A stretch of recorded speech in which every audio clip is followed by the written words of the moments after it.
Assalamualaikum warahmatullahi wabarakatuh. Ketemu lagi sama saya Nita di podcast Cerita seputar Tanah Doang.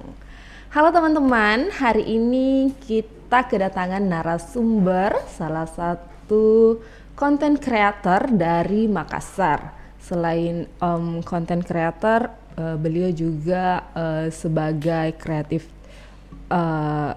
trainer dan juga seorang motivator. Namun untuk lebih jelasnya kita langsung saja tanya ke beliau. Oke, halo Kak Rijal. Halo Kakak Nita. Bagaimana kabarnya Kak? Alhamdulillah sehat, Mbak Deceng, baik-baik semua. Kita mudah-mudahan begitu juga, Dik. Alhamdulillah, amin.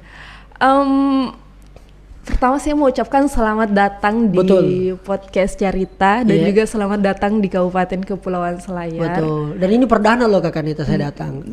Kalau boleh tahu bagaimana Kak perasaannya perdana menginjakan kakinya di Kabupaten Kepulauan Selayar? Kesan saya pertama untuk Selayar ini cuma 3 hal.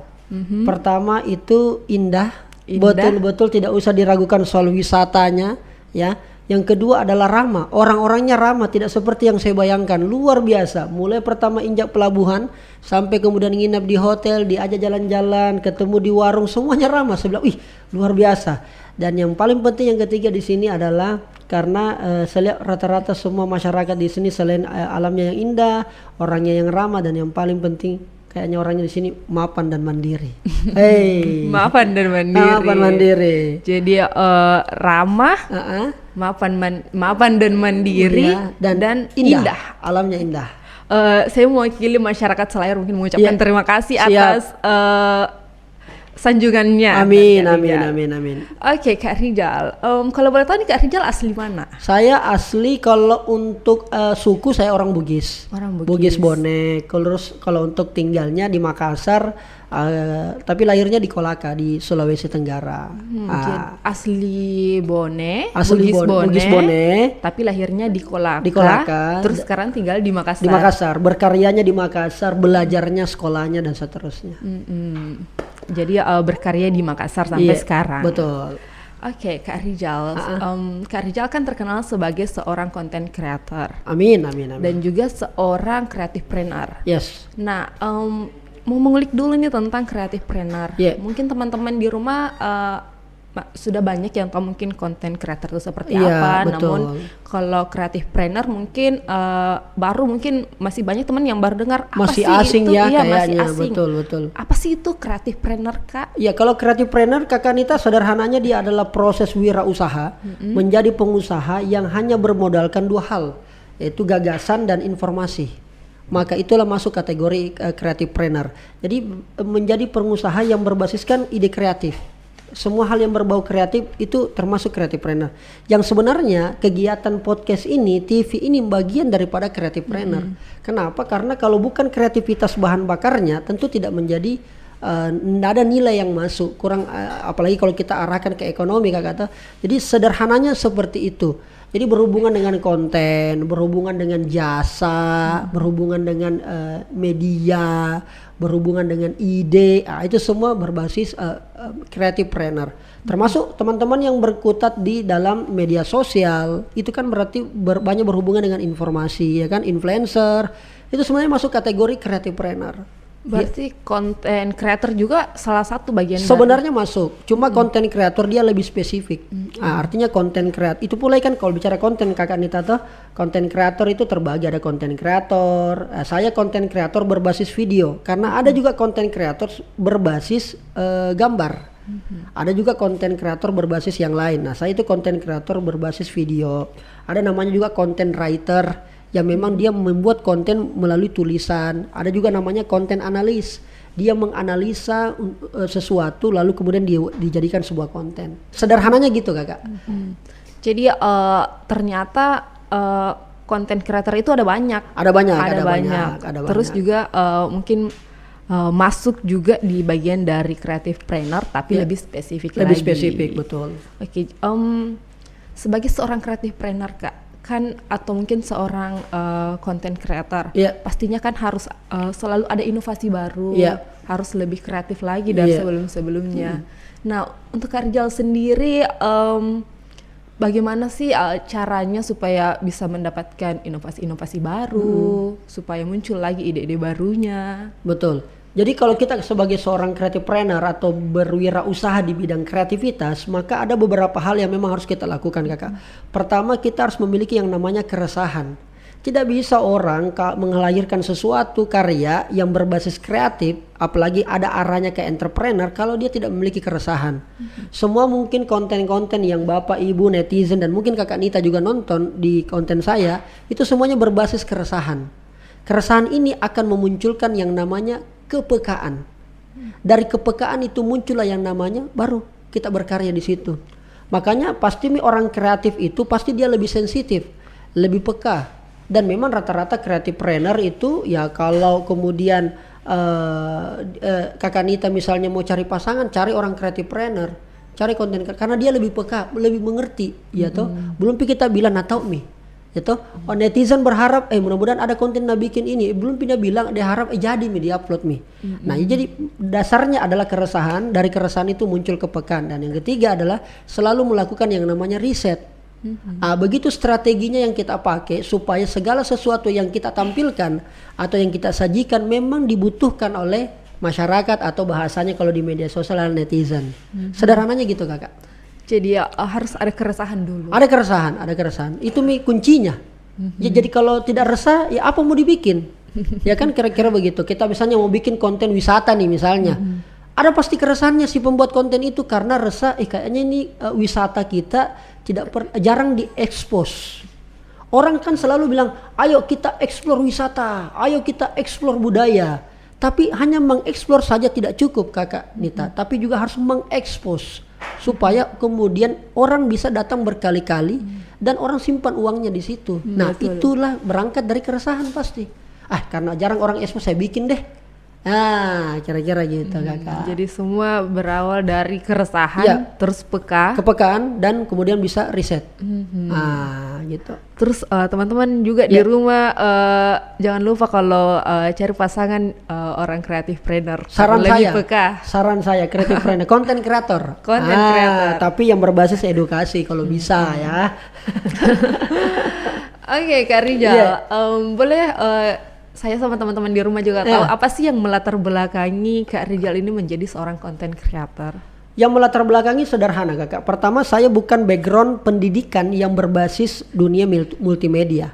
Saya anak sastra yang notabene memang rajin banyak di bidang tulis menulis, di bidang bahasa, sastra dan seterusnya.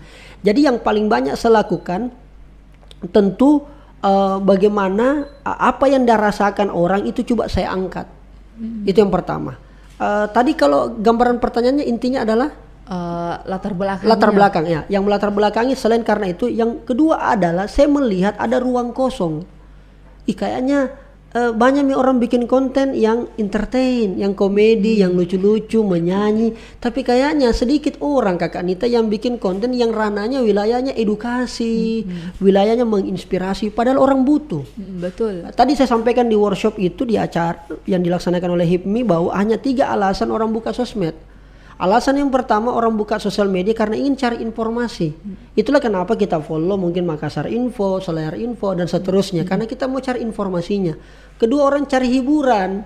Habis pulang kerja, habis kuliah, kayaknya bagus kalau hilang stres sedikit nonton yang lucu-lucu. Itulah kenapa kita ikuti atau kita follow Kakak Tumbing Abu dan beberapa kakak-kakak yang lain, ya kan? Terus yang ketiga, alasan orang buka sosmed mau cari sesuatu yang memberikan nilai inspirasi dan nilai edukasi. Nah, ini ternyata banyak tapi sedikit pemainnya. Nah, itu yang coba saya lakukan dan terjun ke situ. Kayaknya ada ruang kosong, saya isi ruang kosong itu supaya kehidupan ini seimbang lah kira-kira. Jadi kita masuk di salah satu masuk ke di situ. Itu kenapa ya mungkin Kakak Nita juga lihat saya punya konten karena mungkin butuh. Karena biar bagaimana, Kakak, orang itu butuh sesuatu yang selalu menyemangatinya. Ilmu psikologi bilang bahwa yang membuat orang selalu termotivasi bersemangat itu karena ada dorongan eksternal yang lebih besar. Contoh misalnya baku teman ki, Kakak baku teman ki, saya selalu nasihati ki, mungkin tidak ngefek kepada Kakak Nita, tapi kalau mungkin orang lain yang kasih semangat ki, orang terkenal, orang apa segala macam yang tidak pernah berteman dengan kita, nah kasih tahu ki, pasti akan jauh rasanya lebih beda, Kakak. Itu kenapa diundang oleh HIPMI Selayar untuk memberikan sedikit Ya bukan motivasi juga, tetapi berbahagialah, sharing. Alhamdulillah, mudah-mudahan bisa bermanfaat dan termotivasi untuk menggerakkan untuk membuat sebuah konten. Amin. Amin, amin. Jadi memang itu dorongan-dorongan dari luar memang itu penting sekali. Penting dan efeknya lebih besar. Kayak saya karena ada dorongan dari luar kakak. Kak Rizal kayaknya penting, bagus, bikin begini. Padahal itu dorongan dari luar. Kutanya diriku, ternyata saya punya kemampuan di situ. Dicoba tak mengapa, sesal jadi pengalaman. Saya coba alhamdulillah. Berarti kayak bukan mungkin satu kemauan dari kita sendiri. Betul. Terus yang lainnya ada lagi dorongan. Ada dorongan, betul. Kepercayaannya orang lagi ini meningkat. Karena biar kita juga mau kakak Nita, tapi kalau tidak ada juga dorongan dari orang lain itu setengah mati. Dan perlu saya tambahkan juga mungkin buat pemirsa Carita ya. Carita di LTT TV ini. Apa sih faktor yang paling membuat orang itu bisa berubah? Sadar tidak sadar, suka tidak suka, mau tidak mau, yang membuat orang itu berubah, faktor paling besar adalah lingkungan. Makanya kan pernah Mama Ate itu bilang kakak Nita, hati-hati kok di Makassar kuliah hati-hati kok banyak itu pengaruh lingkungan. Ya kan? Iya, karena memang orang bisa berubah 180 derajat kalau dia berada di lingkungan yang tidak benar, maka dia akan menjadi tidak benar. Coba bergabung atau berada pada lingkungan yang mungkin ekosistemnya bagus, circle pertemanannya bagus, akan secara tidak langsung. Nah, ikut. Gitu. Itulah kenapa saya berteman dengan Kakak Aksa, saya berteman dengan beberapa entrepreneur supaya tertular juga berpengaruh pada diri karena lingkungan tak mendukung ke sana. Jadi lingkungan benar-benar sangat penting ini untuk apalagi anak muda. Betul. Sejak itu latar belakangnya menjadi seorang content creator. Oke Kak, nah karena kita sudah jadi content creator hebat sekarang. Amin, belum hebat juga Kakak Nita, tapi mudah-mudahan. Amin. Pasti banyak sekali suka duka yang yang sudah dilalui, yang kita lalui. Kalau boleh tahu ini jadi content creator mulai tahun 2019 aktif. 2019 aktif. Iya, awal.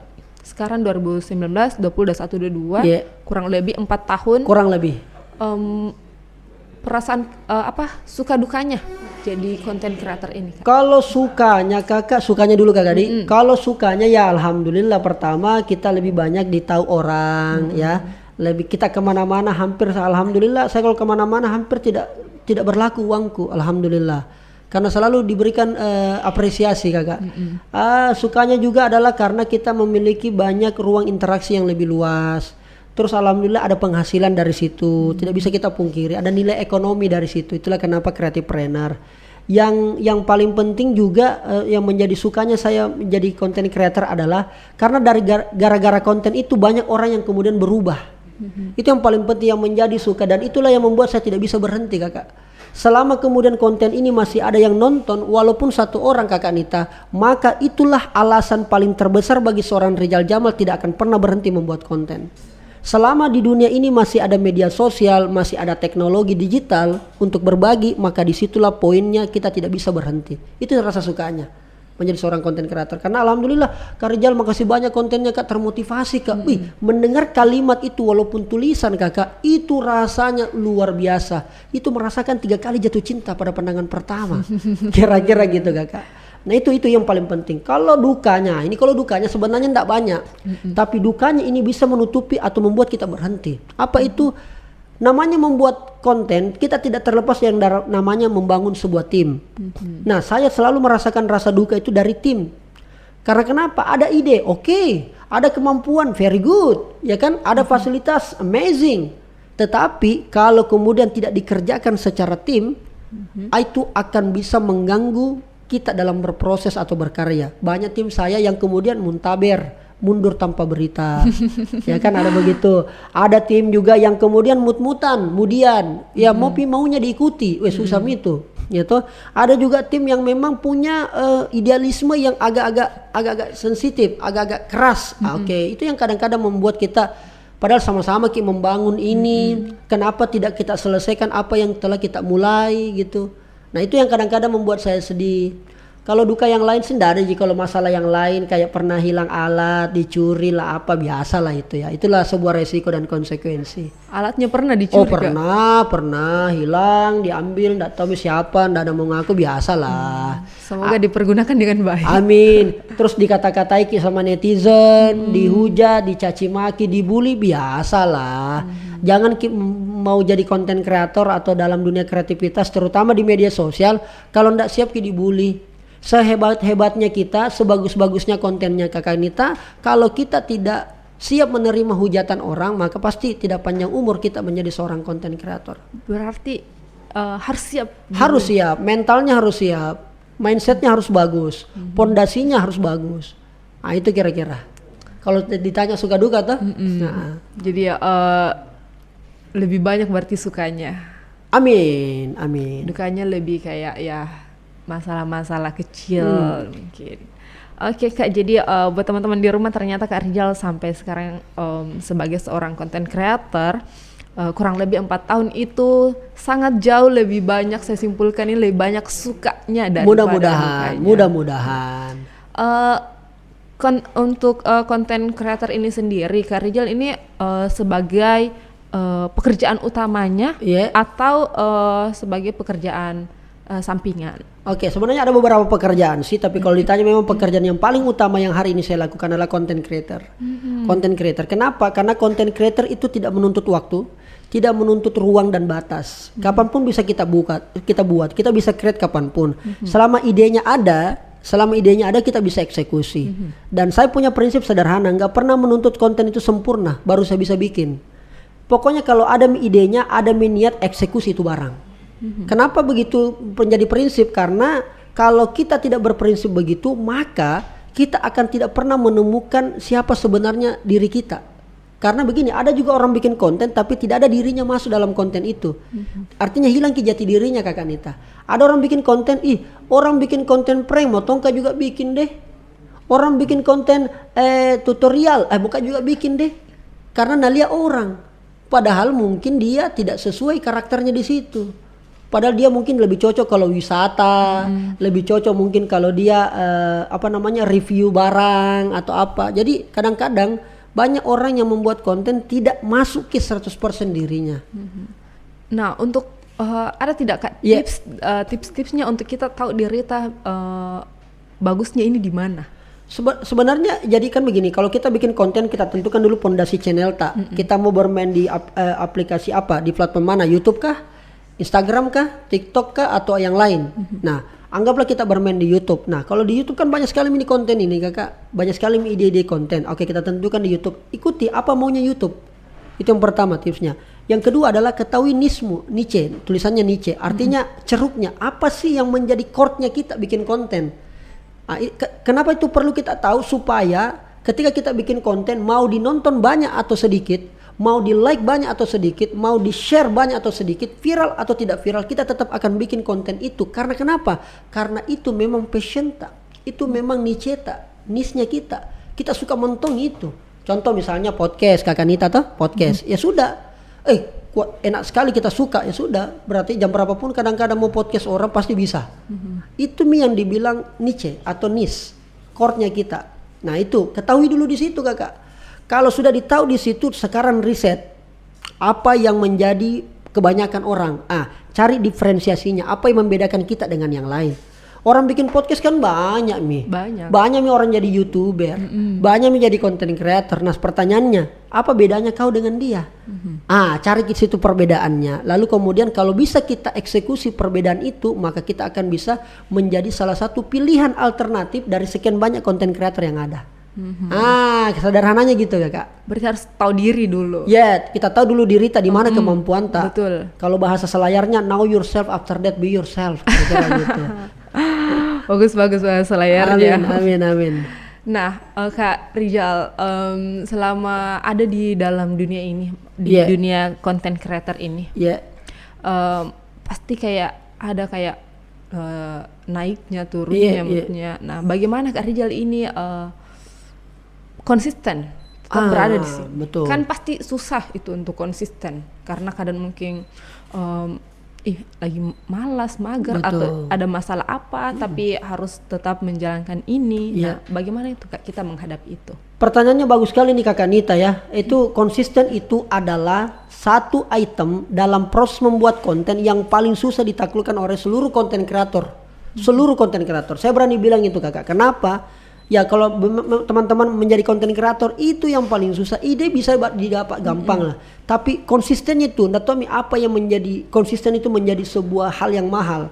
Nah cara saya adalah ketika mendapatkan turbulensi, mendapatkan hambatan dan sebagainya, saya berhenti sejenak. Ada waktu yang perlu kita pause dulu. Jangan dulu play terus, pause dulu. Berhenti dulu. Mungkin kita butuh 1 hari 2 hari untuk memperbaiki kondisi.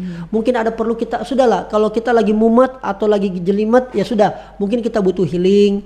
Mungkin kita perlu jalan-jalan ke pantainya Selayar dulu deh, baru bisa dapat ide ya kan, kira-kira gitu. Kayaknya perlu ngopi-ngopi dulu deh.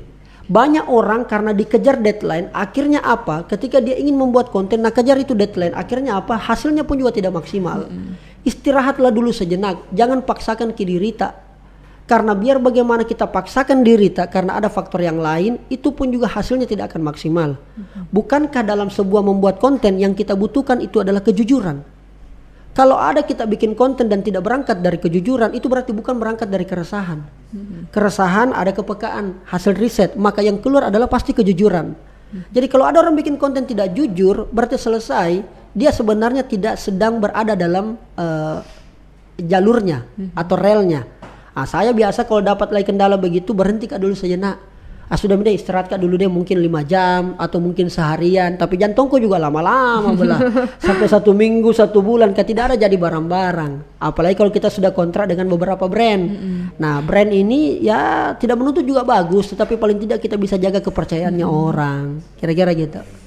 Jadi caranya Kak Rizal untuk tetap konsisten ya istirahat.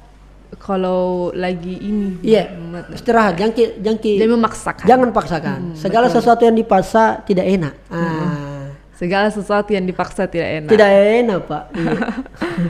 Oke, Kak Rizal untuk goalsnya sampai sekarang kan Kak Rizal sudah kurang lebih 4 tahun. Amin. Nah, ada tidak goalsnya lagi ke depan? Mungkin yang teman-teman juga mungkin mau tahu, oh Kak Rizal ternyata goalsnya sudah sampai di sana, mungkin bisa Kak juga punya goal seperti itu. Oke. Saya tuh Kakak sederhana, punya goals itu bagaimana ketika orang nonton kontenku di handphone, dia lihat, terus tiba-tiba sudah lihat, mungkin dia ulang-ulang nonton lagi sampai dia mengerti, dia simpan HP-nya, terus tiba-tiba dia langsung bergerak. Sederhana itu di goalsku Kakak. Saya maunya itu konten mampu meng-empowering people, mampu menggerakkan orang. Bagaimana konten itu menciptakan create the change, menciptakan perubahan.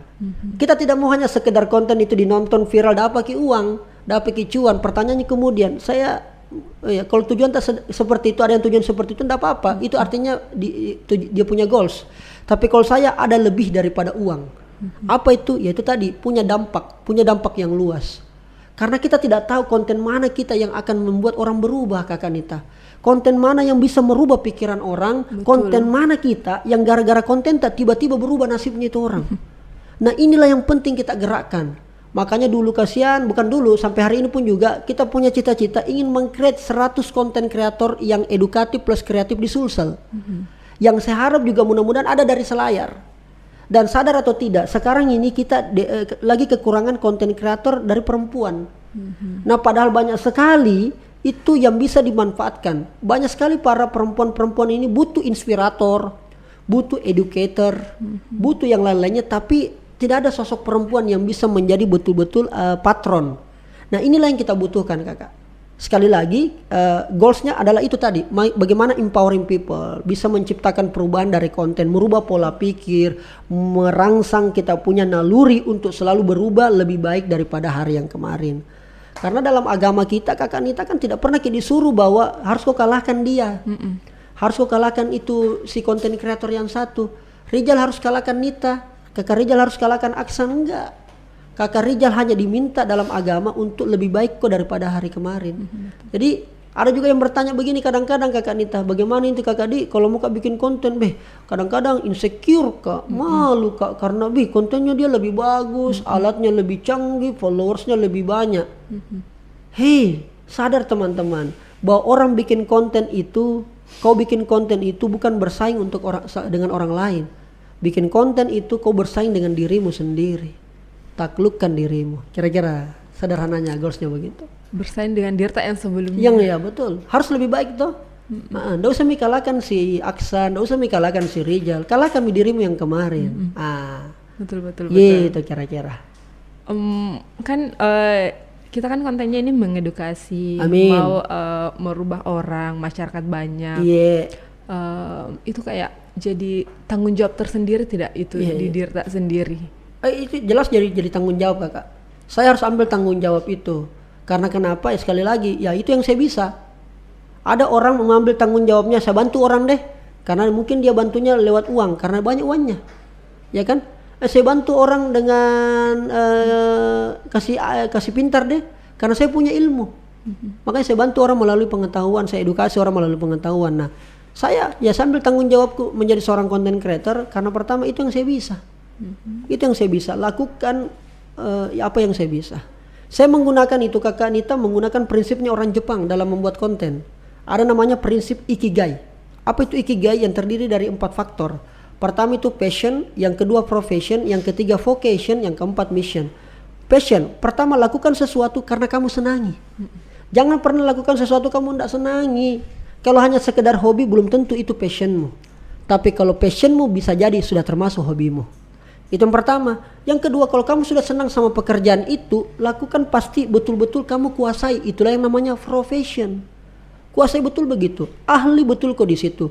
Lebih baik menguasai satu hal tapi mendalam daripada mengetahui banyak hal tapi dangkal. Kira-kira gitu Kak. Ya, Kak. Itu namanya profession. Yang ketiga yaitu vocation. Bagaimana caranya pekerjaan yang kau lakukan itu punya nilai sehingga kemudian kamu bisa dibayar atau bisa dihargai dengan nilai. Apakah itu nilai ekonomi, apresiasi, reward atau apapun itu. Apa bedanya tukang batu dan manajer? Tukang batu mungkin banyak kerjanya. Saya disclaimer dulu ini. Manajer hanya duduk-duduk tapi besar gajinya. Kenapa? Karena manajer punya value, punya nilai yang bisa menggerakkan di orang-orang di bawahnya. Itulah yang dibilang vocation. Terakhir adalah mission. Ketahui apa yang dunia butuhkan. Keahlianmu dibutuhkan oleh dunia seperti apa. Misalnya, Anda punya banyak uang, Anda udah terkenal. Sekarang apakah sampai cukup di situ? Makanya menggunakan prinsip Ikigai, yaitu mission yang terakhir. Apa itu? Bantu orang lain, bermanfaat dengan orang lain. Kira-kira gitu saudara nanya Kakak Nita. Jadi aduh, semoga bukan hanya saya saja, semoga teman-teman di rumah juga merasa kalau yang Nabila Kak Rijal itu semua kayak aduh, bukan jadi masalah politik ini yang dibahas, apa yang dibahas, tapi betul. Ternyata daging semua ini. Amin. Walaupun orangnya tidak punya daging kasihan. Sama aja Ki Kak. Sama aja Ki. Berarti kita sudah sefrekuensi, aman di barang ya. Anu baik gini kayaknya deh. Oke Kak Rijal, terakhir mungkin ada saran-saran kepada anak-anak muda kita yang nonton ini. Baik. Kalau untuk anak-anak muda dan terutama netizen secara umum sih harapan saya tidak banyak Kakak. Saya cuma ingin bagaimana Anda mencintai dirinya, Anda mencintai dirimu sendiri. Itu yang pertama. Karena ketika sesuatu kita tidak mengawali dari cinta, maka hasilnya pun juga tidak ada rasa sayangnya, tidak ada rasa cintanya. Itu yang pertama. Yang kedua, kita semua menghadapi tantangan ke depan ini makin berat Kakak Nita. Apalagi ada ancaman istilahnya resesi 2023. Kemarin kita sudah tak bongkar-bongkar, tak banting-banting, tak bulintang ya. Itu gara-gara teman tak yang gagah dan cantik yang datang tidak pernah pamit-pamit, tidak pernah minta permisi, itu bernama corona. Kita sudah hancur kelabakan ya kan. Dilarang orang berkumpul, pakai masker dan seterusnya. Alhamdulillah kita sudah mau lepas dari pandemi, ada lagi tantangan baru resesi 2023. Apa yang harus kita lakukan? Satu, perkuat kompetensi. Kompetensilah yang membedakan kita dengan orang lain Kakak Nita. Hari ini kalau teman-teman tidak punya kompetensi dalam dunia seperti sekarang, mati kita. Yang kedua adalah kau tidak bisa lagi jago sendiri karena ada orang punya kompetensi bagus Nita. Tapi dia begitu Nita, mau jalan sendiri, ambisinya untuk sendiri, egoisnya sangat luar biasa. Padahal kita sudah tahu kalau mau kau jalan cepat, jalan kau sendiri. Tapi kalau mau kau jalan jauh, jalan sama-sama. Kolaborasi intinya. Kolaps. Kolaps. Yang kedua adalah koneksi. Hari ini jaringanlah yang menentukan masa depan kita. Salah satu penentu masa depan, jaringan. Hari ini alhamdulillah saya diundang sama LTTV di selayar saya sudah kenal Kakak Nita dan kru-kru yang ada di depan. Artinya apa? Ada yang lagi relasiku kok dong. Ada yang lagi temanku. Yang saya tahu sekali orang Bugis Makassar itu, kalau ada lihat temannya susah tidak mungkin biarkan.